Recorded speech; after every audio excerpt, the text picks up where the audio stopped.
Andamaya saca kiriya katayo panamase nati me saranang anyang Buddha me saranang warang etena saca wajena soti te hotu sabada nati me saranang anyang Dhammo me saranang warang etena saca wajena soti te hotu sabada nati me saranang anyang sangho me saranang warang etena saca wajena soti te hotu sabada.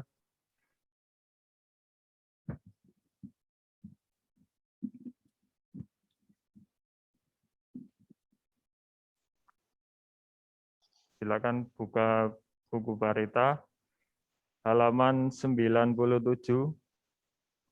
Halaman 97 Bojjhanga Parita.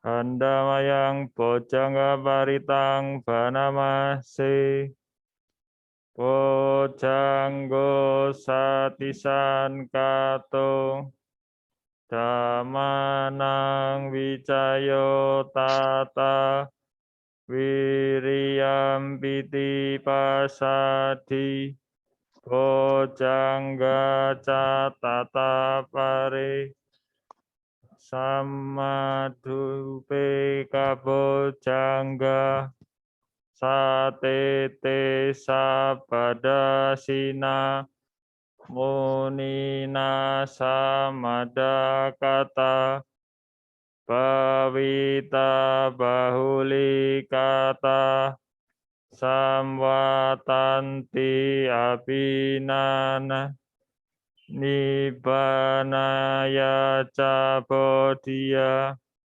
etena saca wajena soti te hotu sabada ekasmim samayenato moggalanan cakasapang Gilane dukite diswa Bojjangge satta desayi te catang abhinanditwa rogamucim sutam kane etena saca wajena soti te hotu sabada ekada damarajapi elanena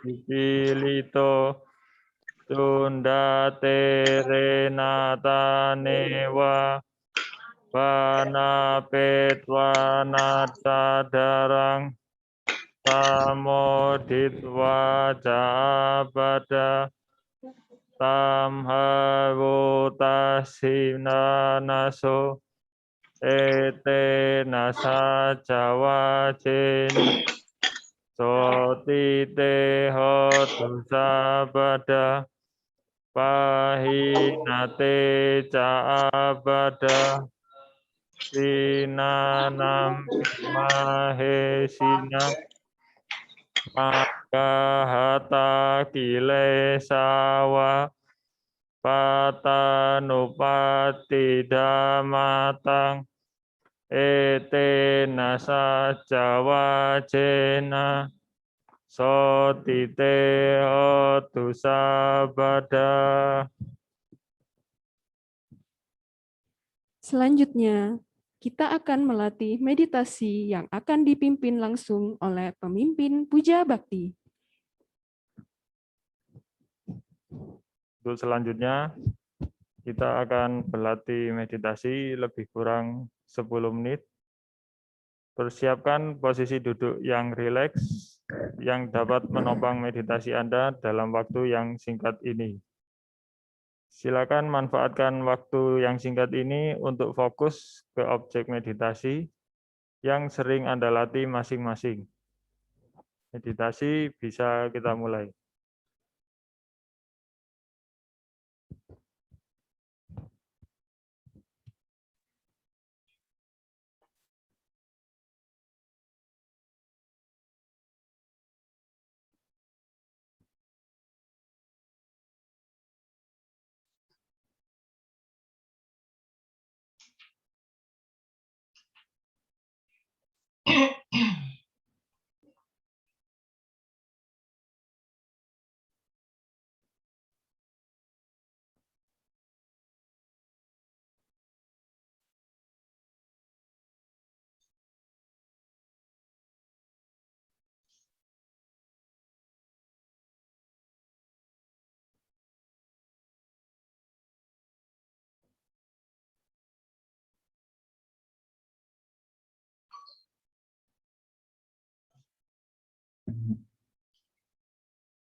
meditasi dapat diakhiri. Sape sata bawantu suki tata. Satu, satu, satu. Selanjutnya, kita akan mendengarkan Dhammadesana yang akan disampaikan oleh Upacarika Hili Chandra. Kepada Upacarika Hili Chandra, kami persilahkan untuk memulai Dhammadesananya. Baik, terima kasih. Selamat pagi, Rama, Ramani, Ibu, Bapak, dan Saudara Sedama semua.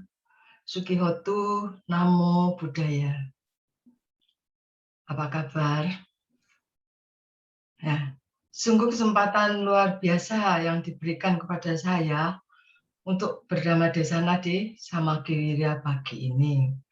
Terima kasih untuk itu, dan bersyukur pula bahwa kita bisa hadir, berkumpul, walau secara daring ya, di ruang Zoom ini. Semoga kita tetap sehat dan dalam lindungan Tri Ratna. Rama Ramani, Ibu, Bapak, dan Saudara-saudara, sebelumnya, mari kita bersama-sama merangkapkan kedua tangan beranjali. Saya akan membacakan Vandana. Namo tassa bhagavato arahato samma sambuddhassa. Namo tassa bhagavato arahato samma sambuddhassa. Namo tassa bhagavato arahato samma sambuddhassa. Pada awalnya rencananya saya akan hadir offline ya, tapi tiba-tiba gelombang COVID-19 mengganas dan terbit himbauan agar tidak ada kegiatan ibadah secara offline. Nah, maka sekaligus terpikir oleh saya bicara tentang pandemi COVID-19 ini yang gelombangnya datang dan pergi, sebentar di zona hijau, mendadak jadi merah, bahkan ada yang hitam. Mengerikan ya. Nah, saya berencana untuk mengajak Rama, Ramani, Ibu, Bapak, dan Saudara-saudara untuk menebalkan kepercayaan bahwa COVID-19 ini benar-benar ada dan berbahaya sekali. Tapi saya juga yakin banyak di antara teman-teman di sini sudah jauh lebih banyak mengetahui tentang COVID-19 dan bahayanya ya dibanding saya sendiri. Terus terang saya ini awam, terutama tentang obat-obatan apa yang dipakai dan sebagainya. Nah, kenapa saya merasa bahwa banyak teman yang lebih tahu tentang COVID-19 daripada saya? Karena sepertinya kita ini berada di lingkungan di mana kesadaran akan COVID-19 ini sudah tinggi. Ya. Saya hanya ingin mengajak kita bersama-sama menelaah. Kenapa sih kok gelombang pandemi ini bisa datang dan pergi sedemikian cepat dan gampang gitu ya? Pasti ada triggernya kan ya. Tapi apa triggernya itu? Jadi sepertinya pas banget sebagai modal saya bicara di sini dengan cara saya yang sangat sederhana tentunya ya untuk mengajak Rama, Ramani, Ibu, Bapak, dan Saudara sekalian. Mari kita menjadi pahlawan kehidupan, pahlawan kesehatan. Gimana caranya? Ya, kita berusaha memutus mata rantai persebaran COVID-19 ini. Paling gampang adalah dimulai dari diri kita sendiri, menjalani hidup dengan penuh kesadaran, terutama kesadaran bahwa COVID-19 ini benar berbahaya dan ada. Itu loh, karena banyak orang yang nggak percaya, nggak ada itu COVID, nggak ada itu COVID. Ya, jadi kita wajib percaya bahwa COVID ini benar-benar ada dan korbannya sudah banyak. Bahkan di kalangan kita, umat Buddha sendiri. Kemarin saja saya mendapat berita tentang meninggalnya tokoh-tokoh luar biasa. Ada 8 yang saya anggap tokoh dalam kehidupan kita, tanpa saya tahu yang lainnya ya, itu meninggal. Dan meninggalnya itu karena COVID. Gitu. Nah, dari situlah saya ngomong bahwa untuk memutuskan mata rantai tersebut harus dimulai dari diri kita sendiri. Bagaimana kita bisa menuntut orang lain, bagaimana kita bisa menganjurkan orang lain, tapi kalau diri kita sendiri tidak menjalankan, sepertinya sia-sia semua anjuran itu, ya kan? Nah, proteksi diri yang bagaimana? Paling gampang adalah dengan menjalankan 5M, yaitu memakai masker, mencuci tangan, menjaga jarak, menghindari kerumunan, mengurangi bepergian ya. Dan sekarang ini tambah 1 kan, menghindari acara makan-makan bersama dengan pihak luar, dengan orang luar selain keluarga kita serumah gitu ya. Jadi protokol kesehatan ini sangat dianjurkan oleh banyak pihak, baik oleh pemerintah, baik oleh Departemen Kesehatan. Nah, tetapi Romo, Ramani, dan Ibu Bapak serta saudara sekalian, kita sebagai umat Buddha masih bersyukur bahwa kita punya cara yang diajarkan oleh guru agung kita agar kita dapat menjalankan semua itu dengan baik. Bagaimana? Ya, 1, sesuai dengan judul saya tadi, dengan cara cabut 3 akar. Ya, akar apa itu yang harus dicabut? Apakah akar tanaman-tanaman yang tumbuh di halaman kita? Memang akar yang tumbuh di halaman itu kadang-kadang mengganggu ya. Tapi yang saya maksudkan di sini bukan di halaman rumah atau di taman-taman itu bukan. Melainkan akar-akar yang tumbuh dalam batin kita. Loh, kok ada akar yang tumbuh dalam batin kita? Ya, ada. Akar-akar yang itu yang menjadi awal penyebab hilangnya kesadaran dan kemampuan seseorang untuk membedakan hal-hal yang baik dan buruk. Nah, pasti kita harus pahami adalah bahwa ada 3 akar. Yang ketiga akar itu lazim disebut sebagai akar kejahatan. Itulah yang harus kita cabut dari kehidupan kita sebagai umat Buddha. Apa aja 3 akar itu? 3 akar itu adalah loba, dosa, dan moha.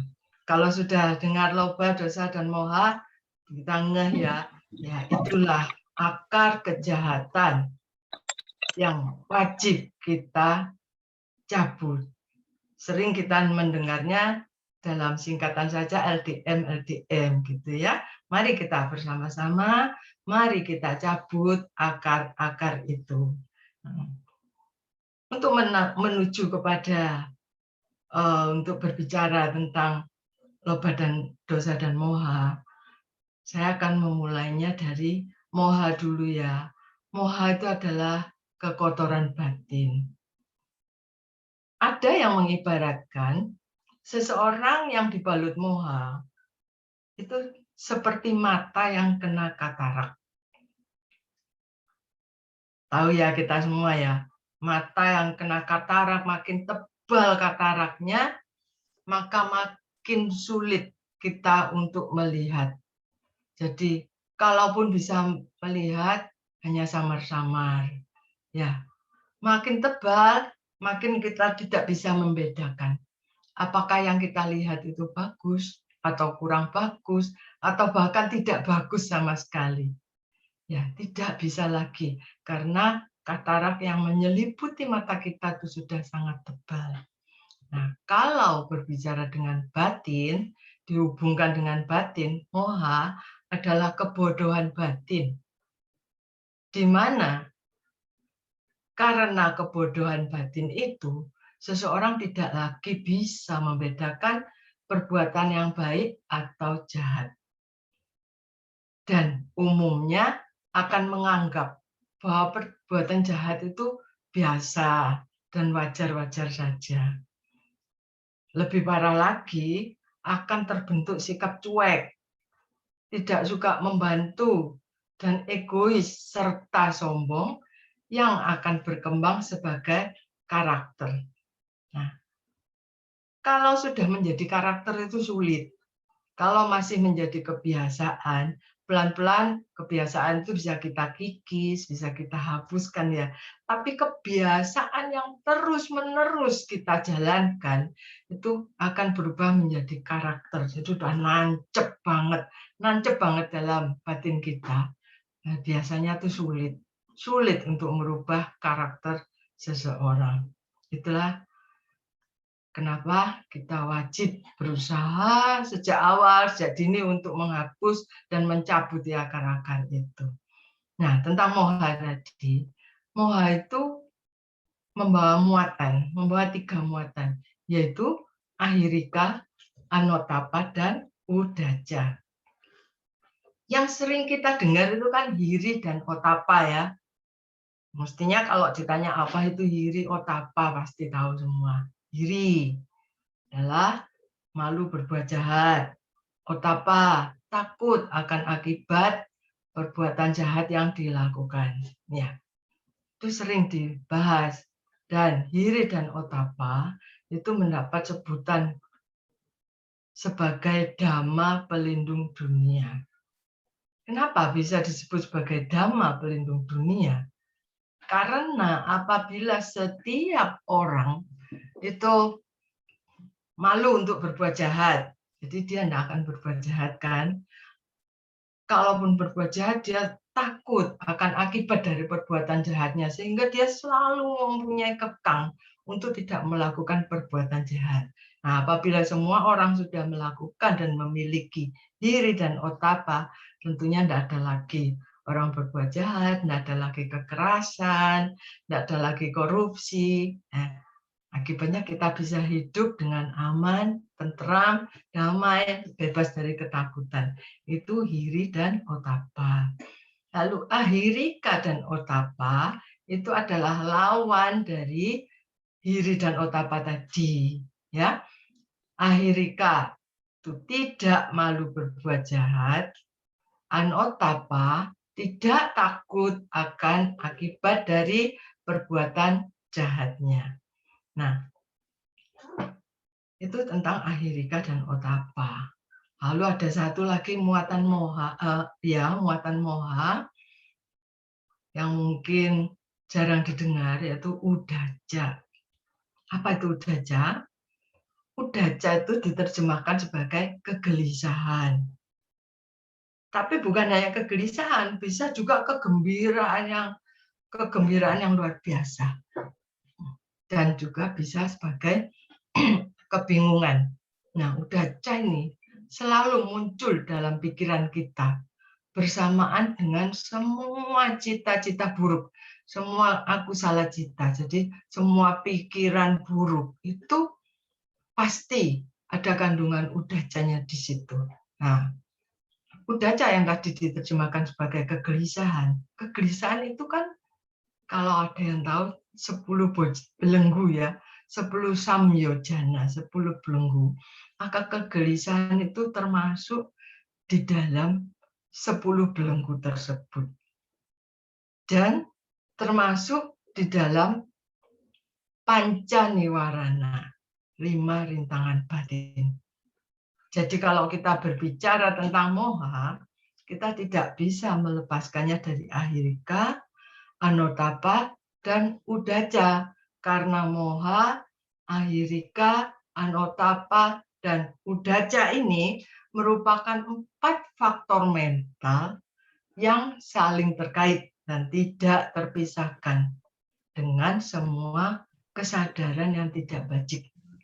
Jadi dengan kesadaran buruk itu semuanya itu pasti ada kaitannya dengan Moha Ahirika Anota Paudaca itu. Kalau saya mengambil seperti yang lalu juga saya ambil sebagai contoh, itu kisah seseorang yang terdeteksi positif COVID-19 ya di suatu tempat penyekatan dan pemeriksaan terhadap orang-orang yang terpapar COVID. Nah, ada seseorang yang terdeteksi positif terpapar COVID-19. Bukannya dia bersyukur kalau tahu dia terpapar COVID, malah melarikan diri. Nah, karena perbuatannya melarikan diri, pasti banyak orang yang mengutuk dia, menyalahkan dia. Kenapa? Karena dengan dia melarikan diri lalu masuk ke sebuah lingkungan yang dianggapnya aman, dia berpotensi menebarkan virus. Dan ini banyak loh terjadi. Banyak orang yang gak mau apa mungkin dianggap kalau kena COVID itu sebuah aib. Padahal bukan. Kalau kita terpapar COVID, jangan menganggap bahwa COVID itu aib. Kalau kita melihat, menemui seseorang yang kena COVID, kita tidak bisa, wah dia sedang kena aib. Tidak. COVID tidak pandang bulu. Dia bisa menyerang siapa saja. Gitu ya. Jadi malah sebaiknya kalau kita terkena COVID, kita memberitahu teman, sejawat, keluarga terdekat yang ada kemungkinan menghubungi dia supaya menjauh sementara. Jadi, kalaupun seseorang yang kena COVID itu dijauhi oleh teman-temannya, itu hanya untuk sementara. Supaya mata rantai perkembangannya putus, jadi bukan dijauhi selama-lamanya, bukan. Nggak usah khawatir kehilangan teman karena udah pernah kena COVID, kan gitu ya. Nah, itu tadi orang yang lari itu banyak. Orang yang marah sampai masuk ke media sosial, sampai dikejar-kejar polisi gitu. Tapi dengan kebijaksanaan kita, dengan kacamata Buddhis kita, mari kita telaah. Mengapa kok sampai terjadi dia melarikan diri? Tidak lain ya karena kataraknya itu tebal. Dengan kualitas moha, kebodohan batin yang tinggi, tidak lagi terpikir olehnya bahwa tindakan melarikan diri itu salah. Maka tanpa malu, tanpa takut akan akibatnya, diambillah keputusan dan tindakan untuk melarikan diri tersebut. Apa yang memperkuat niatnya untuk melarikan diri? Dari 4 sekutu itu tadi, yang paling berperan adalah Uddhacca. Kegelisahannya sangat kuat. Jadi dia gelisah. Kalau dia ditahan, dia merasa akan dikarantina. Nanti tidak bisa berhubungan dengan siapa-siapa lagi. Dia mungkin bingung juga. Nanti kalau aku harus disuruh opname, bagaimana dengan keluarga di rumah, bagaimana dengan biaya dan entah apalagi yang berkecamuk dalam batinnya. Jadi lengkap sudah ya, moha dan 3 sekutunya bekerja dalam batinnya, mendasari niatnya untuk lari tersebut. Itu dari kacamata kita. Nah, kalau dipandang dari sisi dia, pasti dia tidak merasa bersalah. Dia malah merasa benar. Ya, merasa tidak aman kalau tetap tinggal. Bahkan mungkin setelah lari, dia menemui teman-temannya, keluarganya, dan berbangga diri. Dengan kata lain, menyombongkan diri bahwa dia sudah berhasil lari. Dan perbuatan lari itu dan keberhasilannya itu dianggap menguntungkan dirinya sendiri. Egois kan? Iya, egois karena hanya memikirkan kebahagiaan dirinya sendiri dan tanpa memikirkan dampak dari perbuatannya itu. Yang dampaknya itu bukan hanya untuk orang lain, terhadap dirinya sendiri. Kalau virusnya makin mengganas dalam dirinya, apa yang terjadi? Dan gitu kan? Dan selain itu, ada ketidakpedulian akan dampak negatif itu loh. Dicuekin saja. Nah, itulah moha dan sekutunya, Ahirika, Anotapa, Udaca, kuat mencengkeram hatinya, sehingga diputuskan untuk lari itu tadi. Ya. Sekarang kita bicara tentang loba. Loba atau nafsu keserakahan. Secara gampang, loba itu diterjemahkan sebagai keserakahan, kan? Ya. Loba, mau makan banyak, mau nambah lagi, mau beli ini, beli itu. Biasa kita, loba, gitu ya. Nah, jadi loba sering diterjemahkan seperti itu. Atau menginginkan milik orang lain. Ya, dalam arti tidak pernah puas akan apa yang sudah dimiliki, itulah loba. Nah, seseorang yang dikuasai oleh loba dengan segala cara akan mencari jalan untuk memperoleh apa yang diinginkan. Jadi loba ini pada dasarnya muncul karena besarnya nafsu keinginan. Nafsu keinginan yang berlebihan membuat seseorang tidak bisa lagi membedakan antara sekedar keinginan atau kebutuhan. Nah, inilah Ibu, Bapak, dan saudara sekalian, kita itu harus pandai-pandai melatih diri untuk membedakan apakah ini sebatas keinginan saja atau memang benar-benar dibutuhkan. Gitu. Nah, itu penting supaya kita bisa mengontrol, apalagi untuk belanja. Apakah yang akan kita beli itu betul-betul kita butuhkan atau sekedar keinginan, ya. Seperti kalau lihat sedang jalan-jalan, lihat ada baju bagus, coraknya bagus, potongannya bagus, aduh, niat untuk membelinya besar, akhirnya dibeli. Padahal nggak tahu pasti itu nanti pakainya kapan.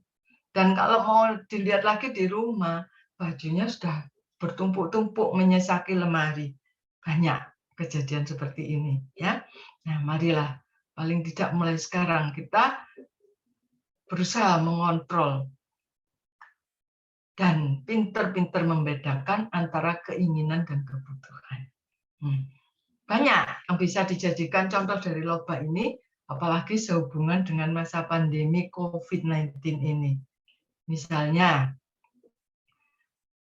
dalam pandemi ini, jelas loba itu ikut andil di dalamnya.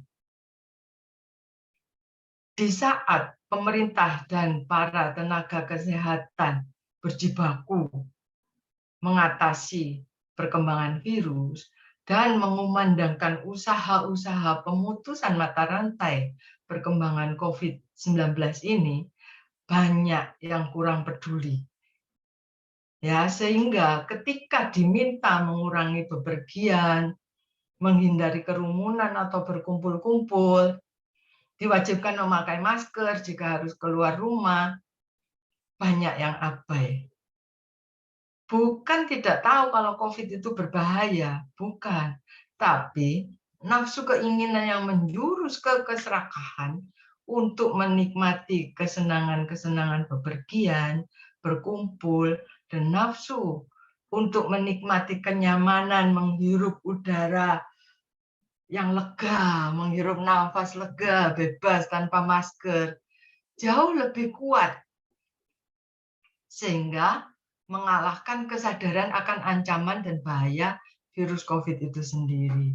Nah, alhasil klaster-klaster COVID itu bermunculan di mana-mana. Klaster keluarga, klaster lingkungan, dan lain-lain. Ya, seringkali di kondisi tersebut, loba berkembang tanpa disadari bahwa sedang terjadi loba. Cuman kepingin jalan-jalan, kepingin keluar, nggak ada hubungannya dengan loba.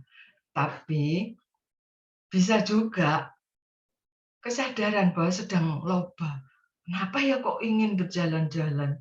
Padahal sudah dilarang. Nah, tahu kan bahwa itu sedang dilarang dan kita sedang nafsu keinginan kita sedang besar, sedang tinggi untuk berjalan-jalan. Tapi tetap dilakukan kan? Ya, itulah loba yang kuat bekerja. Dan contoh lagi, ini yang sangat luar biasa, dan mohon maaf, saya secara pribadi menyebutnya sebagai sebuah tindakan loba yang tidak manusiawi, adalah melambungnya harga obat-obatan yang dibutuhkan untuk penderita COVID-19.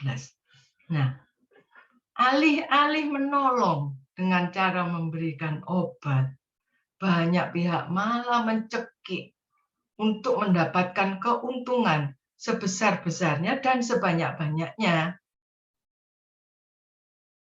dengan menjual dengan harga setinggi-tingginya, gitu ya. Jadi dalam bahasa Jawa kita sering dengar ya, aji mumpung. Tuh, apa sih aji mumpung? Ya mumpung banyak yang cari, bukankah ini sebuah kesempatan untuk mengeruk rezeki? Jadi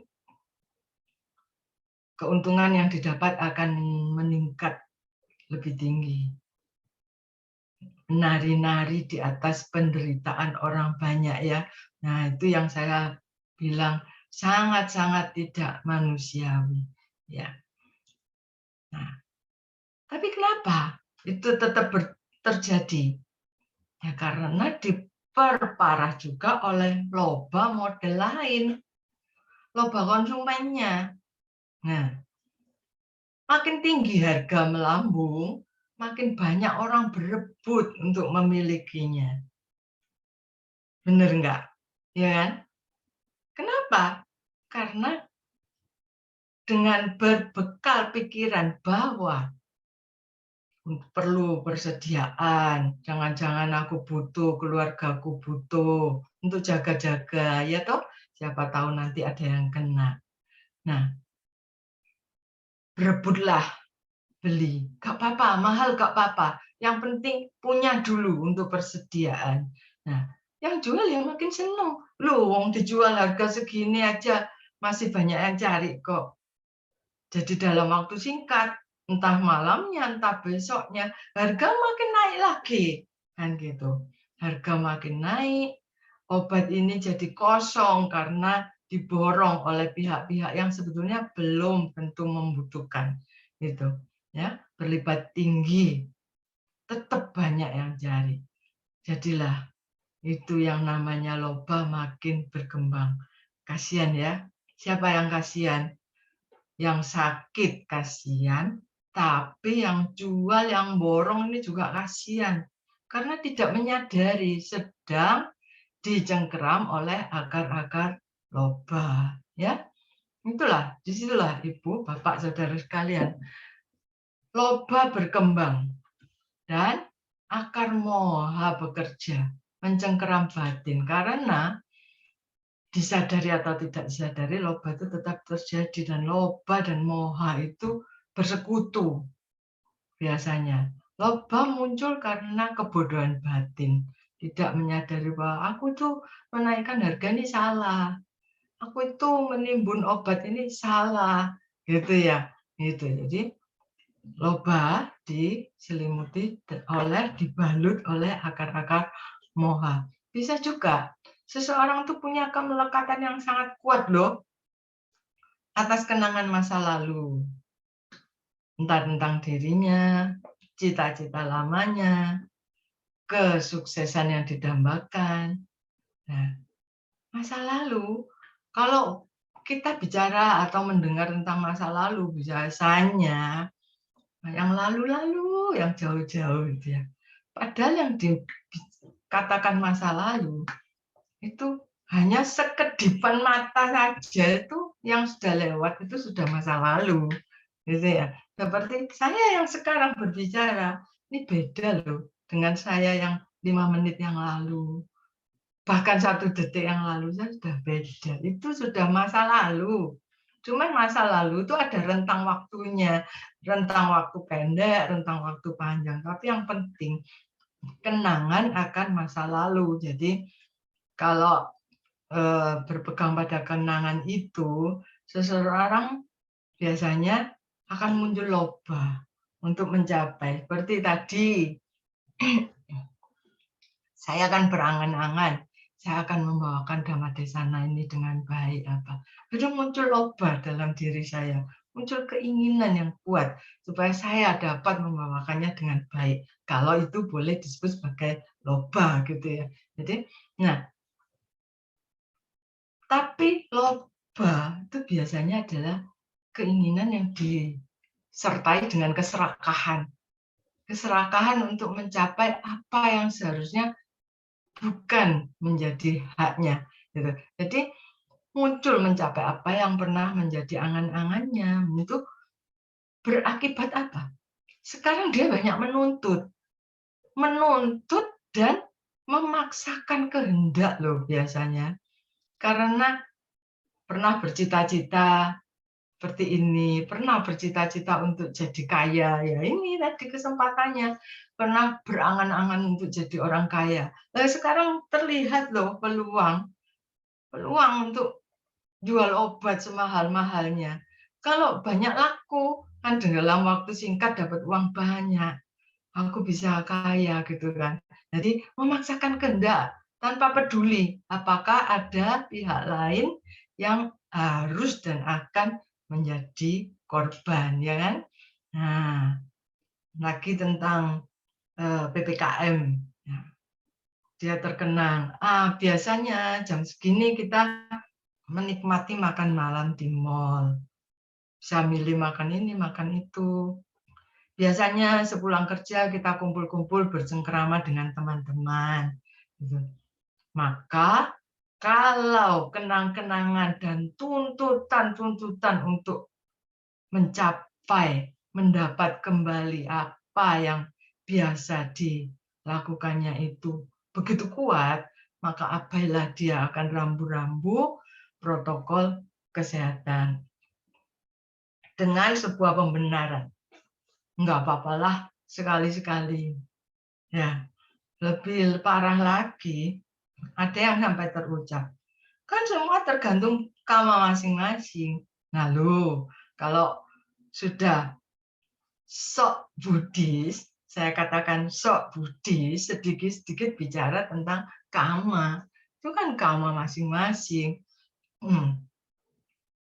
Tapi salahkah bicara tentang karma? Sebenarnya enggak salah juga. Cuman jangan asal-asal dipakai gitu ya. Nah, kalau bicara buah karma, iya benar juga. Tapi karma itu apa sih? Karena karma itu adalah perbuatan. Nah, yang kita alami itu adalah buah karma. Gitu. Dan kita harus paham banget ya. Karma itu adalah sebuah hukum alam yang sifatnya universal, berlaku untuk siapa saja, di mana saja, tidak pilih-pilih, tidak pandang bulu, ya. Dan Ibu Bapak, kalau tadi ngomong, kan semua tergantung karmanya sendiri. Hati-hati, karena karma tidak begitu saja berbuah. Bekerjanya hukum karma itu tidak bisa diprediksi, dan karma berbuah itu pasti. Dan buahnya itu kapan? Nggak tahu. Cuman berbuahnya itu terkondisi sesuai dengan kondisi.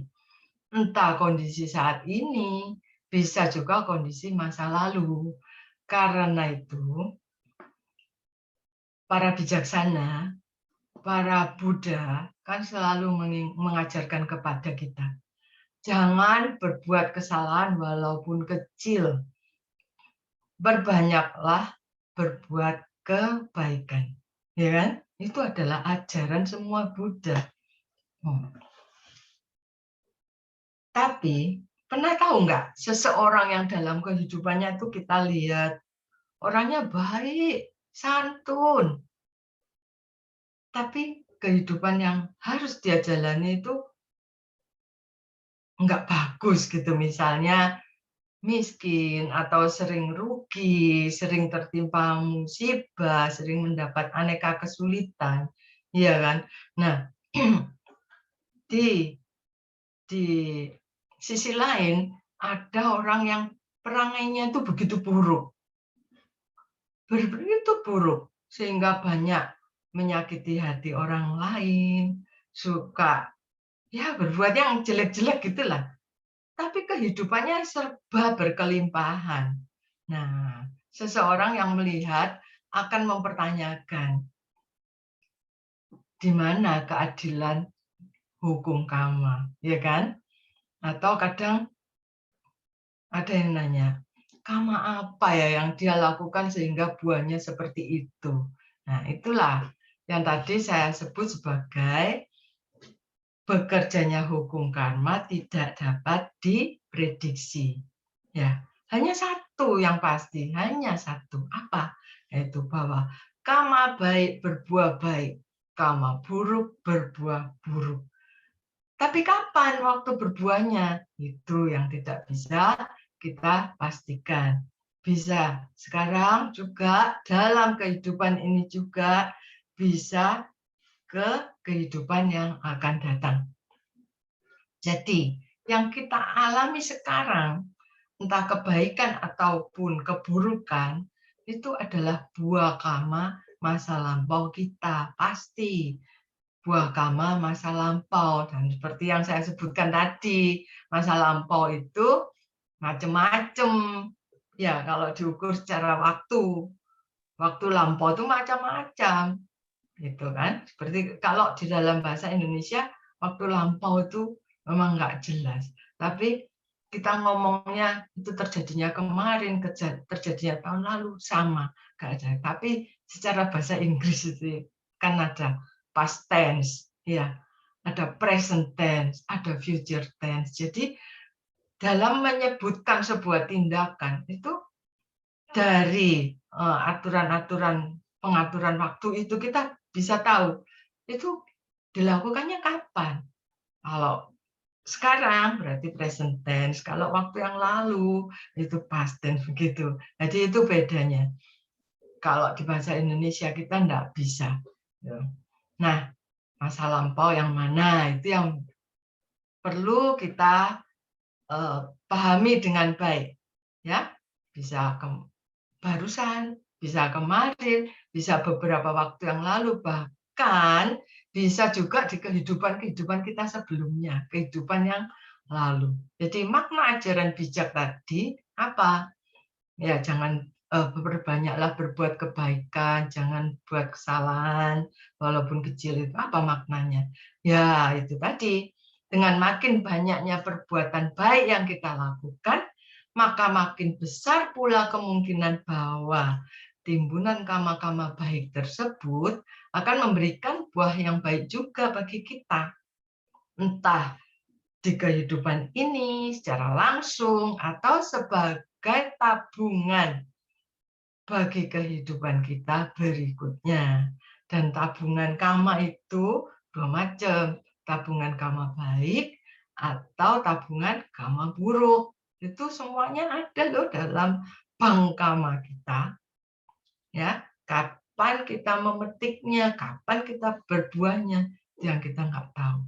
Tapi kalau tabungan kita, bank kita itu isinya yang baik-baik aja, maka kapanpun dia berbuah pasti buah baik yang kita peroleh. Itu tujuannya seperti itu, ya kan? Maka dari itu jangan karena loba kita bersembunyi di balik kata tergantung karma masing-masing. Bahaya, berbahaya sekali. Karena dengan berbekal pada pedoman itu, makin kuat akar loba mencengkeram batin kita. Memupuk subur berkembangnya loba bersama dengan moha. Itu tadi, ya. Jadi moha itu bisa bersekutu dengan loba dan membuat ya bisa bersekutu dengan moha, loba. Satu lagi, sekarang kita berbicara tentang dosa. Ini juga banyak disekutui oleh moha. Apa itu dosa? Dosa adalah nafsu kebencian. Kalau kita dengar orang bicara tentang benci, biasanya ada pelaku membenci dan orang yang dibenci. Biasanya gitu ya. Nah, kebencian di sini bukan sekedar benci yang biasa kita dengar itu, bukan. Saya benci dia. Gitu. Nah, enggak seperti itu. Ada saya dan ada pihak lain yang dibenci kan. Nah, dosa seringkali diartikan sebagai perbuatan salah. Ya, dosa itu memang perbuatan salah. Tapi harus diperjelas, perbuatan salah yang bagaimana? Apakah perbuatan salah yang dilakukan dengan tindakan jasmani? Nah, itu.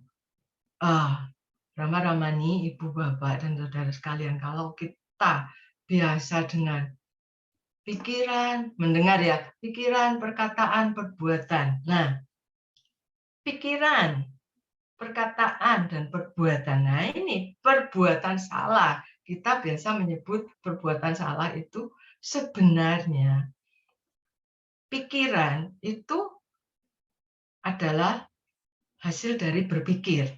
Ya, perkataan adalah hasil dari berkata. Berpikir itu apa? Berpikir adalah perbuatan, perbuatan mikir. Berkata itu apa? Berkata itu ya perbuatan, perbuatan ngomong, ya kan? Jadi lebih baik, lebih tepat yang biasa kita sebut sebagai perbuatan itu adalah tindakan jasmani. Nah, jadi perbuatan salah yang dilakukan, yang dimaksudkan apakah hanya perbuatan salah yang diikuti oleh perbuatan tindakan jasmani? Enggak hanya itu. Ya, seperti hanya kebencian. Kalau kita dengar orang bilang, aku benci loh sama dia. Apakah pasti ada dan diikuti oleh tindakan jasmani yang dilakukan oleh orang yang membenci? Tidak kan? Misalkan kalau bilang, aku benci dia lalu dipukul, dos gitu ya. Ya, atau langsung dilempar dengan sesuatu. Enggak mesti, ada orang yang benci sekali dan bencinya itu hanya dalam hati. Benci sehingga baru melihat tampangnya aja sudah muncul rasa muak. Lalu menjauhi. Itu juga kebencian, ya kan? Jadi sebuah kebencian, kata-kata benci itu tidak selalu diikuti oleh tindakan jasmani. Tapi yang pasti kebencian itu adalah dosa.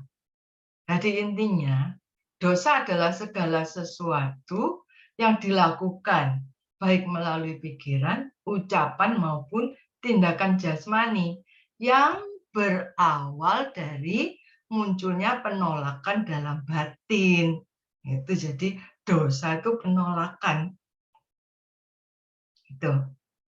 Ya, paham ya. Jadi dosa itu beda dengan kalau yang dipahami oleh teman-teman lain ya, teman-teman yang punya pemahaman lain bahwa dosa kita, dosa yang dipahami oleh seorang umat Buddha adalah munculnya penolakan dalam batin.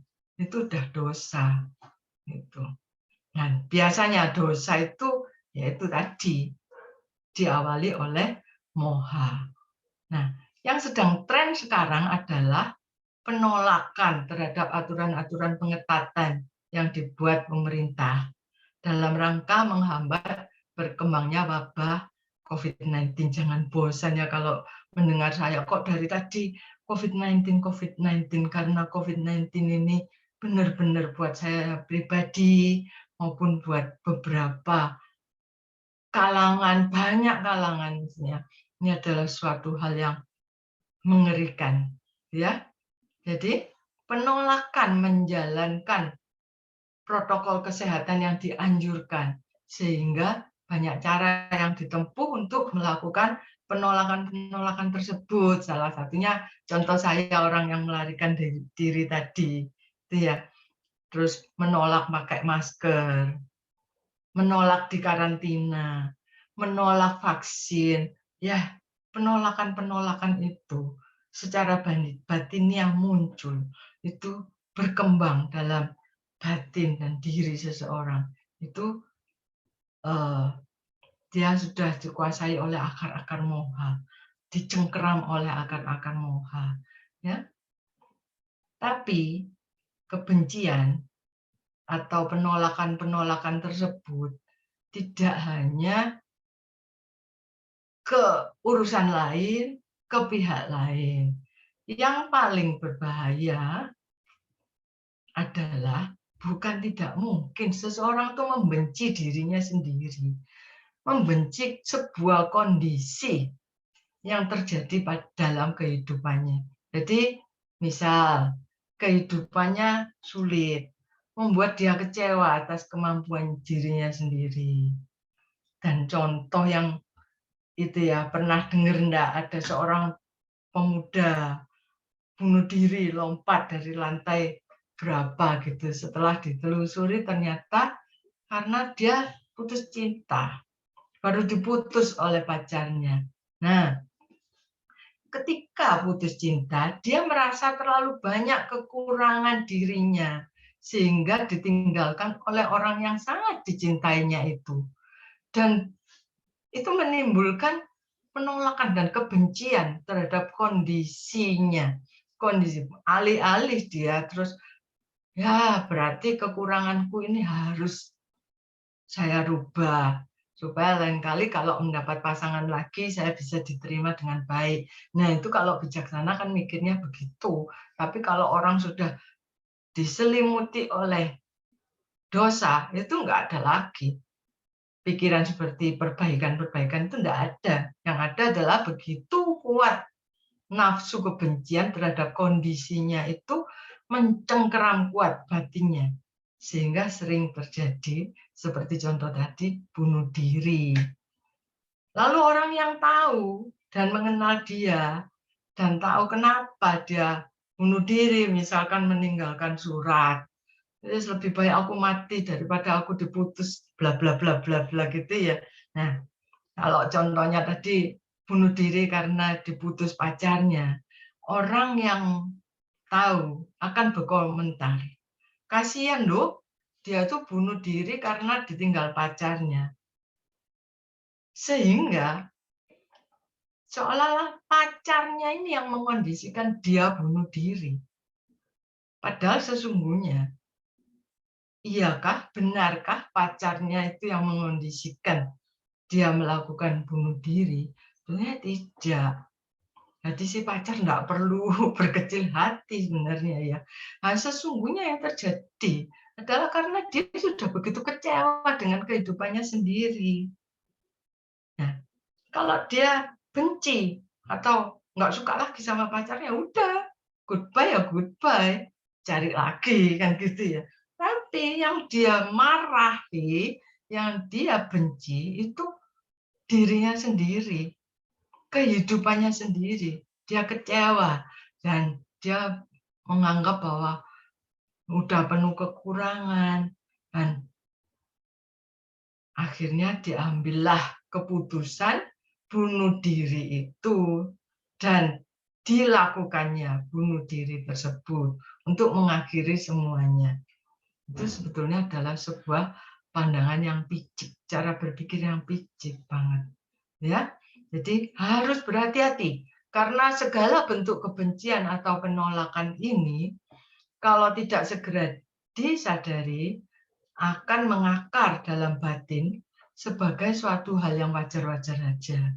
Ya, bahkan orang yang melihat dia bunuh diri, ya wajarlah bunuh diri. Udah enggak kuat dia menghadapi kehidupannya, dianggap sebagai wajar.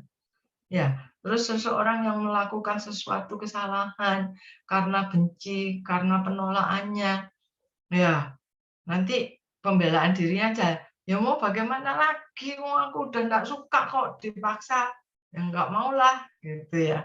Nah, lalu siapa yang andil di situ?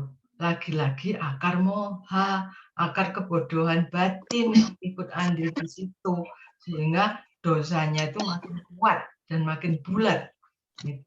Nah, jadi sama kan ya, seperti halnya loba tadi, seseorang yang bergelimang dalam dosa itu biasanya akan sangat mudah mengkritik, menuntut. Tadi kan saya sudah sebutkan ya, kalau orang bergelimang loba itu akan menuntut dengan segala cara. Biasanya orang yang bergelimang dalam dosa itu juga gitu, akan sangat mudah mengkritik, ya. Dia tidak suka melihat orang lain sukses. Kalau ada orang yang berdana, dia menilainya dengan sinis, memberikan komentar sinis dan sebagainya, mengkritik dan menuntut, bahkan untuk hal-hal yang sepele. Gitu. Dampaknya apa? Dampaknya luar biasa loh, yaitu bahwa rasa takut, rasa cemas, rasa tidak puas itu akan makin sering menghampiri. Makin sering loh, orang yang banyak dosa dalam batinnya itu makin banyak rasa tidak puas, rasa itu dari mana? Ya dari rasa iri yang muncul, itu ya. Nah, dan yang berkembang apa? Yang berkembang adalah rasa cemburu, rasa sakit hati, itu, rasa dengki, terutama jika melihat keberhasilan orang lain melebihi keberhasilan yang dia harapkan untuk terjadi pada dirinya sendiri, gitu ya. Nah, Romo Ramani, Ibu Bapak dan Saudara sekalian, loba, dosa, dan moha sebagai 3 akar kejahatan ini sangat-sangat berbahaya bagi kehidupan semua makhluk yang mengondisikan terjadinya penderitaan dalam kehidupan saat ini, dan lebih parah lagi, itu masuk dalam tabungan karma. Ya, masuk dalam tabungan karma, sehingga dalam kehidupan mendatang itu tabungan-tabungan karma tadi berbuah dan mengondisikan seseorang yang penuh dosa terlahir di alam-alam rendah, alam menderita. Nggak enak ya. Nah, itu bisa dibaca dalam suta-suta itu, bahwa kekuatan loba, dosa, dan moha membuat sebagian besar makhluk yang meninggal terlahir di alam rendah atau alam sengsara. Ya, bahkan mungkin di alam peta atau di alam setan. Kalau diibaratkan dengan air, loba, dosa, moha adalah air kotor, penuh kuman, yang mencemari serta menimbulkan penyakit yang bisa merusak diri kita sendiri maupun keluarga dan lingkungan kita, entahlah lingkungan dekat atau lingkungan yang jauh. Tapi pada dasarnya ini juga perlu kita sadari ya, Rama-ramani Ibu Bapak semua, pada dasarnya setiap dari kita ini punya bibit loba, dosa, moha dalam batin kita. Akan tetapi dengan bekal ajaran guru agung kita, Sang Buddha, serta berbekal ajaran para bijaksanawan, dan lebih-lebih lagi kesadaran bajik yang kita latih dan pupuk terus-menerus dalam batin kita, semoga kita bisa menyingkirkan semua itu, serta menjaga kondisi batin agar tetap bersih. Kalau batin kita bersih, bibit-bibit tersebut tidak bisa tumbuh dan mengakar. Ya, tidak bisa tumbuh dan mengakar karena kita selalu mencabutinya, kita selalu menyianginya. Nah, demikian kiranya yang bisa saya sampaikan kali ini, karena kalau mau dibahas secara panjang lebar, itu nanti mungkin ada guru-guru yang lebih mumpuni dari saya dan membutuhkan waktu yang panjang. Bagaimana caranya kita bisa benar-benar mengikis loba dan moha itu, loba, dosa, dan moha itu, membersihkan batin dan jasmani kita dari segala jenis loba, dosa, moha itu. Tapi paling tidak saya sudah mengajukan sebuah ajakan bersama dalam judul topik Dhammadesana saya hari ini. Bersama-sama, mari kita cabut akar-akar itu. Mari kita cabut akar-akar itu. Karena kalau kita berhasil mencabut akar-akar itu, kita pasti akan menikmati kehidupan yang tenang, damai, punya banyak teman, dan disukai dimanapun kita berada. Enak kan? Pasti kita menjalani kehidupan yang sangat senang, sangat menyenangkan. Demikianlah Ibu-Ibu, harapan saya semoga kita tetap sehat dan berbahagia. Semoga semua makhluk hidup berbahagia. Satu, satu, satu. Terima kasih, saya kembalikan ke host. Anumodana kepada Upacarika Hili Chandra atas Dhammadesana yang telah disampaikan. Semoga membawa kebahagiaan bagi kita semua. Minggu depan, Puja Bakti Online akan diisi oleh Saudara Evan. Para umat yang berada di rumah masing-masing bisa menambah dana kebajikannya melalui dana paramita yang bisa ditransfer ke rekening BCA atas nama Yayasan Samagi Wirya. Untuk keterangannya bisa dilihat di tayangan YouTube atau Zoom yang sedang berlangsung.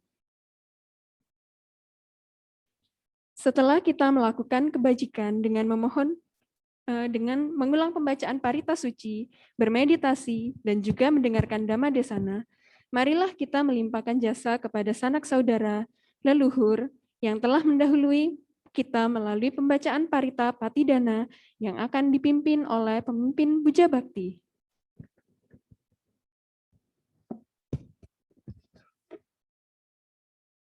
Bagi Bapak Ibu yang berada di rumah masing-masing, bisa membuka buku Parita halaman 122. Buku Parita halaman 122.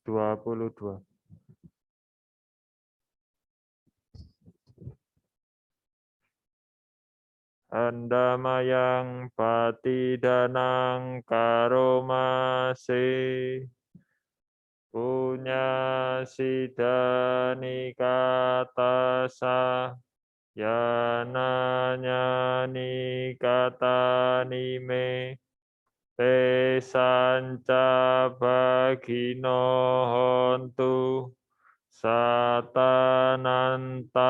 pamanaka ye piya gunawanta ca mayang mata pita dayo pita meca pyaditawa ane maja tawerino sata titanti lokasmim te buma catuyonika pance kacatuwokara samsaranta bawa bawe nyatang ye patidanami anumodantu te sayang ye cimang napajananti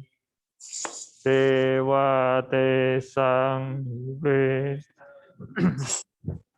maya dinyana punya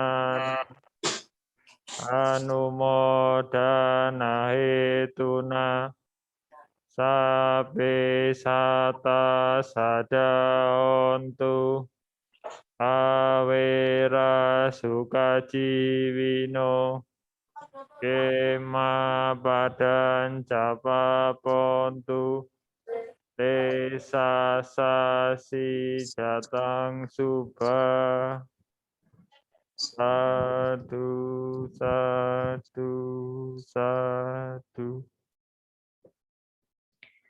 Untuk menutup Puja Bakti pada pagi hari ini, Kembali kita akan membacakan nama Karapata yang akan dipimpin oleh pemimpin Puja Bakti.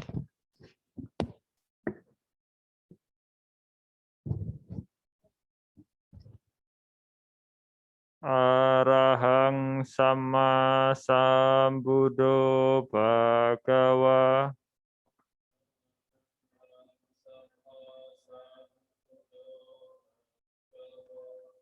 Budang Bhagawantang Abhiwademi.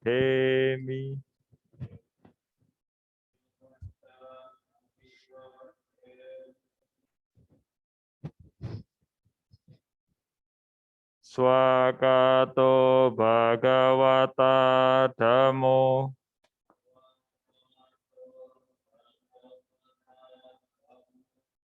Dhammang namasami.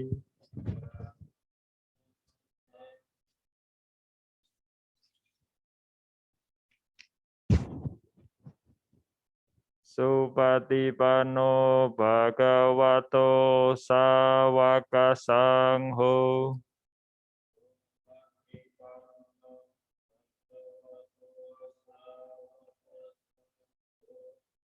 Sanggang namami.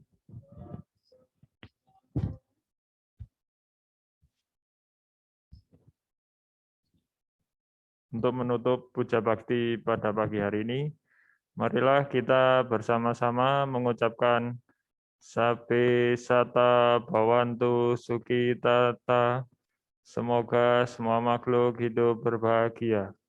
Sadu, sadu, sadu.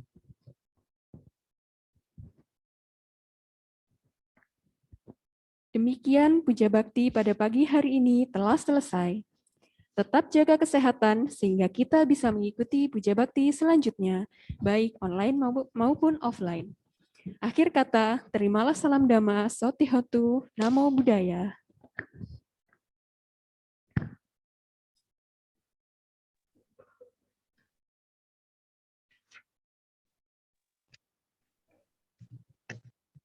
Terima kasih semuanya tim Bali, tim Samagiwirya Puja Bakti. Ya, Makasih. sama-sama. Ya, terima kasih ya atas kesempatan yang Terima diberikan kasih. kepada saya. Sama Bu Willy. Saya. Ya, Namo Buddhaya. Saya izin. Ya. SCI.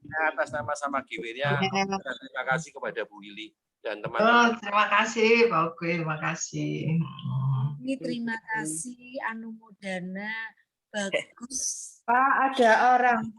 Nah, ini pembicara selanjutnya. Terima kasih Bu Willy. Ya, terima kasih kembali. Saya mohon lift ya, saya ditunggu. Paling. Ya. Ya. SCI. Terima kasih, semoga kita tetap sehat ya.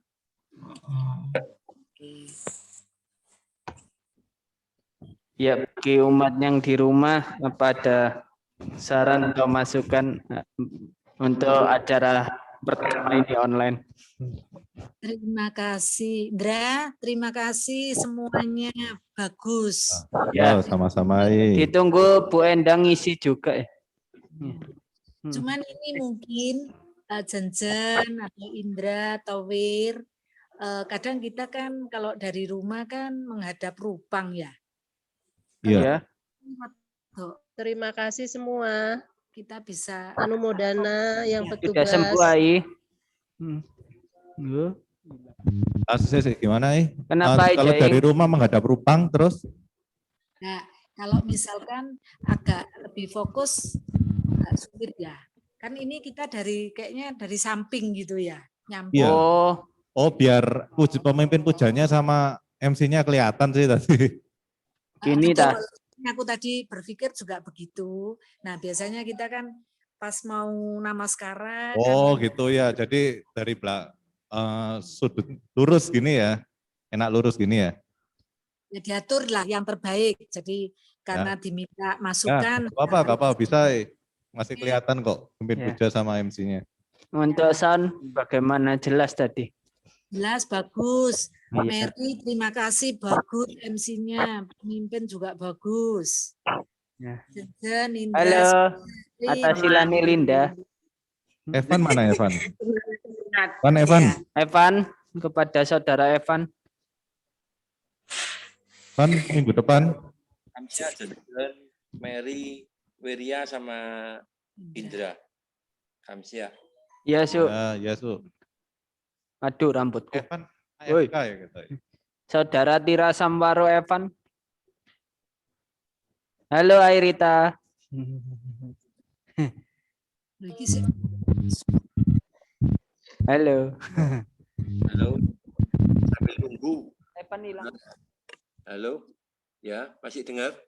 Dengar. Teman-teman hati-hati ya. Jadi ini kondisinya di Malang ini parah. Jadi jangan sampai kelepas kayak masker di tempat yang umum. Jangan masuk kayak di ruang AC atau apa-apa, itu penting sekali. Tapi itu dapat info, hati-hati semua. Ini di rumah sakit Malang itu penuh semua sampai Singosari, Lawang semua itu antri. Nah, termasuk kakak saya kan nggak ada gara-gara nggak ada ventilator. Sampai kemarin nyari ke Solo kemana itu nggak ada, semua nggak ada. Mau dikremasi itu aja antri. Di Surabaya itu nggak bisa kremasi, antri kremasinya. Sampai akhirnya pun antri. Kemarin Terus berduka cita ya kok gue. Sampai dibawa kremasinya di Kediri tadi pagi jam 1.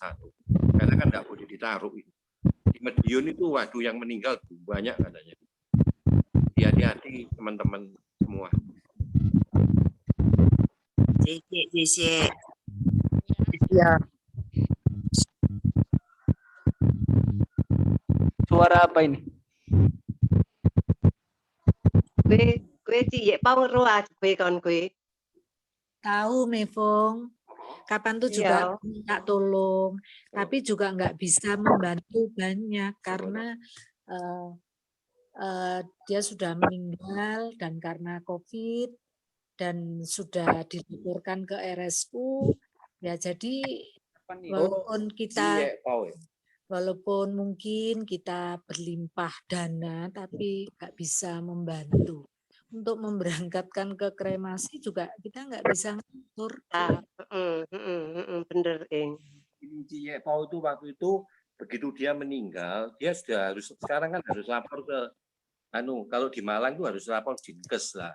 Itu semua yang itu harus dibawa ke RSU, nggak bisa dibawa ke persemayaman sekarang. Oh, langsung pada Pak RSU. RSU lah itu nanti jadi RSU langsung di petugas RSU dimakamkan. Dikremasi. Kremasi boleh dimakamkan. Oh. Jadi kremasinya sekarang ini buka non-stop, jadi mau jam pagi jam 1, jam 3 itu bisa. Iya, ini nemen nih gue. Ya, jadi hati-hati. Di Surabaya itu 200 atau berapa itu antri kremasi. Wih, Oke. Itu Yepo meninggalnya di Panti Nirmala apa di mana? Panti Nirmala di Dinglan. Oh, Jadi, terus dibawa ke rumah sakit umum. Tetap waktu itu di sana baru diatur, dikasih pakaiannya sama apa, petinya diganti. Jadi kalau nggak bisa itu dibawa ke persemayaman nggak boleh. Nah, itu peraturan pemerintah sekarang. Diun kok. Ya, semua nggak bisa. Oh, jadi dari Panti Nirmala dibawa ke rumah sakit umum itu ah? Ya. Iya, malah langsung dikremasi apa dikubur di Dinglan langsung nggak iso digawa di persemayaman saiki. Kalau di Medion kebetulan krematoriumnya nggak mau yang COVID. Jadi ada yang begitu, jadi itu yang repot. Oh, krematoriumnya nggak gelem COVID gue. Tahu yang di Madiun. Kalau yang di Sentong sekarang ini yang